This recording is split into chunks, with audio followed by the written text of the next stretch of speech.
amigos, seguramente ustedes ya escucharon hablar de esta resolución que tomó la Corte de Estados Unidos para revocar el caso Wade and Roe versus Roe,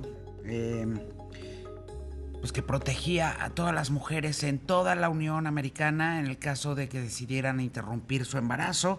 Y bueno, pues ahora la Corte decidió revocarlo y que sea cada estado de la Unión Americana quienes decidan en lo particular qué van a hacer con el tema del aborto. Y bueno, ni tardos ni perezosos, varios estados de la Unión Americana, de Estados Unidos, pues empezaron a legislar en contra del aborto en sus estados. Yo le agradezco muchísimo a la doctora Rosario Laris, ella es médico y maestra en salud pública, doctora en bioética de Red Familia, directora de la Fundación Sexo Seguro, que venga a platicar con nosotros respecto a este fallo, pues que implica un retroceso de 50 años, porque en 1973 fue cuando se aprobó esta jurisprudencia allá en Estados Unidos. Muy buenas noches, doctora. ¿Frente a qué estamos? Estamos a las puertas de Handmaid's Tale, ¿no? Esta famosísima novela de Margaret Atwood, que después fue adaptada para la ficción y convertida en una serie famosísima y muy vista en todo el mundo, El cuento de la criada, en donde pues claramente las tentaciones ultraconservadoras en Estados Unidos pues terminaban sometiendo, por supuesto, y subyugando en primerísima instancia a las mujeres para convertirlas solo en algo así como hornos de procreación. Muy buenas noches, doctora, ¿cómo estás? Hola, Yuridia, muchas gracias por el espacio. Saludos a ti, a toda la gente que nos está escuchando y viendo también. ¿Frente a qué estamos, doctora? Bueno, lo primero es el tema de la inexistencia del derecho al aborto en los Estados Unidos. A nivel federal ya no es legal, sino que esta decisión va a ser por cada estado según sus representantes electos. Es un tema que se basa en la defensa de la vida de un niño en gestación. Va hacia allá, va hacia hablar sobre el por qué existe la vida humana desde el punto de vista que lo sabemos de la ciencia, los médicos, los que nos dedicamos a este tema, en qué momento inicia la vida de una persona humana, por qué no es el cuerpo de la madre, sino que es un cuerpo distinto, que tiene un material genético único, que sí está dentro del cuerpo de la madre, pero no forma parte del cuerpo de él. Creo que la ciencia nos da muchísima evidencia de por qué inicia pues, la vida humana desde la fecundación. Hay una persona ahí que es única, que es irrepetible, con todo el material genético que va a tener a lo largo de toda su vida, que tiene fuerza interior propia, que no es un cúmulo de células como muchas veces se ha querido comentar en ámbitos que no son científicos, y sobre todo el tema de la autonomía, cómo esa persona desde el inicio de la fecundación coordina por sí sola su crecimiento y desarrollo. Esto no implica que no sea dependiente del cuerpo de su madre para poder crecer y desarrollarse, pero igual de dependiente es un niño recién nacido de que un adulto lo esté cuidando. Entonces va mucho hacia allá, pero no hacia dejar sola a las mujeres que se encuentran ante un embarazo inesperado. Creo que también es muy importante hablar de esto. No solo Es inesperado, empezar a sino ejercer no muchos más deseado. recursos para esto. Sino ¿Perdón? no deseado. No solamente inesperado, sino no deseado. Bueno, es que el tema de no deseado habría que verlo desde qué punto de vista. Hay mujeres que al momento que se dan cuenta que están ante un embarazo inesperado no saben qué hacer. Y no tanto porque quieran quitarle la vida al hijo, no, sino porque ante esa situación de vulnerabilidad se encuentran solas y desamparadas. Y es aquí donde empiezan a llegar, y deben de llegar mucho más, fondos estatales en los Estados Unidos para apoyar a la mujer en un momento de profunda vulnerabilidad. Se trata de eso, de apoyar a la mujer para que ella no sea también víctima del aborto, que es muy fácil hablar de aborto legal, pero cuando se habla de todas las consecuencias que existe en el aborto en las mujeres que han decidido llevarlo a cabo. Hay estudios desde hace más de 40 años que dejan bien claro las mujeres que abortan contra las que llevaron a término su embarazo presentan 50% mayor depresión y ansiedad, 155 veces mayor riesgo de cometer suicidio, 220 veces mayor posibilidad de consumo de marihuana, 110 veces más de alcohol y 30% más de consumo de drogas en futuros embarazos. ¿Quién habla de esto? ¿Por qué no mejor apoyar a la mujer que se encuentra en un estado de vulnerabilidad y defender la vida de ese niño que está en gestación, que es una persona? Desde los Doctora, ¿usted es 12, provida? Perdón, lo pregunto con todo respeto. sí.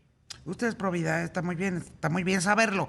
Yo creo que es un debate que se ha tenido durante muchísimas décadas y particularmente en los últimos años, y en efecto, decidir en qué momento empieza la vida, pues es un tema resbaloso desde todos los ámbitos, el científico también.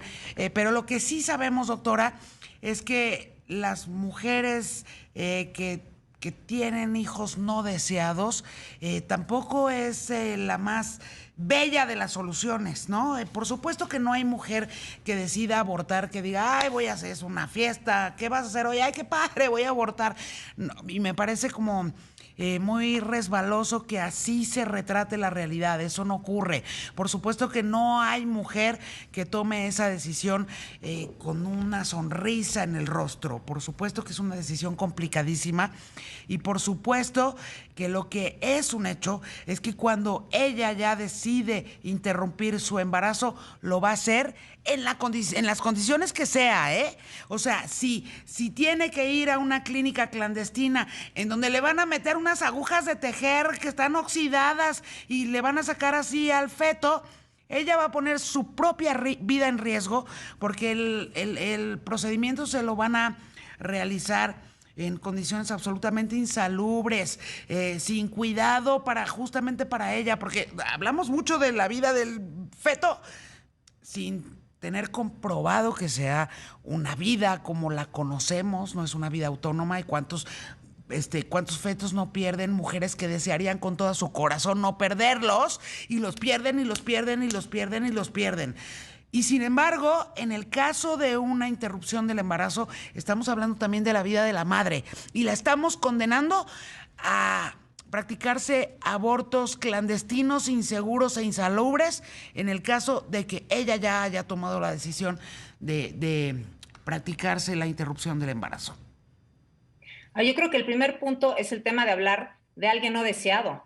El hablar de un niño no deseado no describe la condición del niño per se, sino la actitud del adulto y de la sociedad ante el niño. Es muy fuerte hablar de alguien no deseado.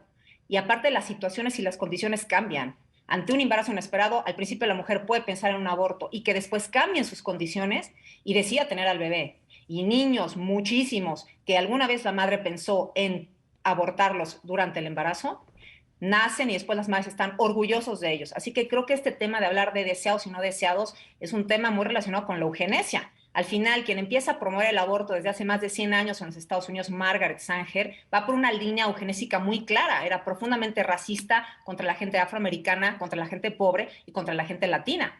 Entonces, ¿es qué tipo de sociedad queremos? ¿Aquella donde solo todos somos 100% deseados o no? Creo que este tema hay que reflexionarlo de manera importante. Sobre el tema de la mortalidad materna, el que el aborto sea ilegal no aumenta el riesgo de mortalidad materna, como sí lo aumentan muchísimas otras condiciones de salud durante el embarazo, el parto y el puerperio. Discúlpame, doctora, ¿no? pero eso no es verdad. Lo sabemos, pues hemos visto la historia de los abortos clandestinos en condiciones absolutamente insalubres que se realizaban, por ejemplo, en México, antes de que el aborto fuera permitido, hasta las 12 semanas de gestación aquí en la Ciudad de México, por ejemplo. Y la verdad es que la cantidad de muertes maternas asociadas a un aborto clandestino e insalubre es tremenda. Entonces a mí me parece una parte de hipocresía fundamental andar defendiendo la vida de los fetos, pero no defender la vida de las madres, doctora. A ver, yo sí te voy a dar datos clarísimos del INEGI en el año 2015 a nivel nacional y lo pueden revisar. Los datos de mortalidad materna fueron 944 muertes de mujeres durante el embarazo, el parto y el puerperio. El aborto ocupó la sexta causa. Fue solamente el 3%. Fueron 30 casos de aborto voluntario, de muerte materna por aborto voluntario en todo el país. Y clandestino. Por eso fueron 30. Murieron 900 mujeres por muchas otras causas. Preeclampsia, que es aumento de la presión arterial durante el embarazo. Sepsis, que es por eso, pero esas 30 vidas, doctora, ¿te parecen, esas 30 vidas que sí son vidas, te parecen absolutamente despreciables? Es pregunta, No, es que nadie está hablando de que son despreciables, pero es que hay que darle la consideración real de los números a los datos que son, no decir y dar datos falsos de que mueren millones de mujeres por el embarazo, por un aborto ilegal. La realidad es que no es así. Los datos científicos nos dan la visión muy clara de que la mortalidad materna Bueno, pero no ¿por qué no las aumenta dejas directamente decidir porque el ya? aborto sea ilegal ¿Por qué o no no. las dejas decidir? Si ellas quieren tener al hijo, pues que lo tengan. Si no lo quieren tener, pues que no lo tengan. ¿Por qué no les das la opción de decidir? Y yo aplaudo al gobierno local de la Ciudad de México y a la legislatura que aprobó esta histórica resolución, y aplaudo a la Suprema Corte de Justicia de la Nación, que ha garantizado el derecho a decidir de todas las mujeres, porque ellos no están despreciando la vida de ninguna mujer. Quienes dicen, pues a fuerza lo tienes que tener, sí están despreciando en primerísima instancia la vida de las madres. Y no les están dando el derecho más fundamental, doctora, que es el derecho a decidir sobre esto, sobre su propiedad más privada, que es la de su propio cuerpo, y la de su futuro. Pero es que no es su cuerpo, Yuridia, no es su cuerpo, eso tiene que quedar claro. Es el cuerpo de otra persona que está dentro de la madre, pero no es el cuerpo de la madre. Eso es importante que la gente lo sepa. Si la madre no quiere a ese bebé, ¿quién se va a ocupar de él, doctora? Pero eso. Es que aquí es donde, es que aquí a nivel de política pública empiezas a abrir otros espacios como el tema de la adopción. Hay muchas opciones, Yuridia, pero hablar de que es el cuerpo de la mujer es falso. Está dentro del cuerpo de su madre, pero no es el cuerpo de la mujer. Es otra identidad genética, otro código genético, crece por sí solo, tiene fuerza interior propia, es una persona, es autónomo. Esto es importante que la gente lo sepa. No es un cúmulo de células cancerígeno que está dentro del útero de la madre. Eso es falso. Y desde la ciencia lo sabemos desde hace muchísimos años. Y conforme mayor avanza el tema del avance a nivel médico, mayor se sabe la propia autonomía que se tiene desde el primer instante de la fecundación. Y eso es importante decirlo. Y que hay que buscar opciones para las mujeres que por alguna razón no pueden cuidar a su hijo. Sí, claro, estoy de acuerdo. Y la primera opción es el tema de dar a los niños en adopción. Y creo que hay que entablar y ejercer mucho mayor cantidad de recursos para apoyar a las mujeres en un estado vulnerable, de embarazo vulnerable, y no ofrecer el aborto como si fuera la primera opción y la mejor solución, porque no lo es. Doctora, 7.96 billones. Esto es decir, casi 8,000 millones de seres humanos sobre la faz de la Tierra. Seres humanos que nos estamos acabando el agua, seres humanos que estamos contaminando brutalmente al planeta, destruyéndolo. Es más, ¿sabes qué? Hablando de proteger la vida, también hay que proteger la vida de todo el resto de las especies vivas de este planeta.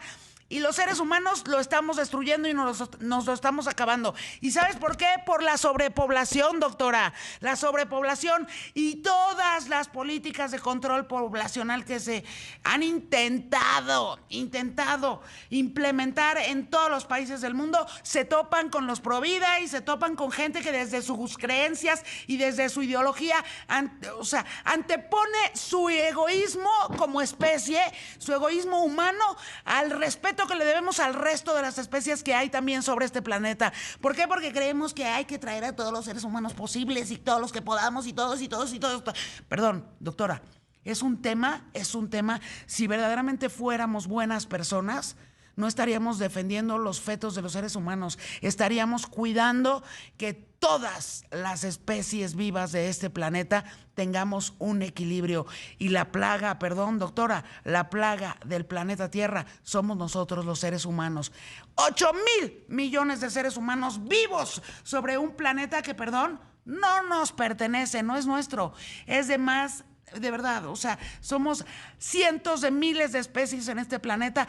¿Y quién se lo está acabando? No se lo están acabando los delfines, ¿verdad? No se lo están acabando los leones, no se lo están acabando las vacas. Las vacas no las estamos acabando nosotros, los pollos nosotros, los peces nosotros, todos nosotros, los seres humanos. Perdón, pero yo creo que aquí tenemos que tener como muchísimo más inteligencia desde dónde y por qué defendemos lo que defendemos, doctora.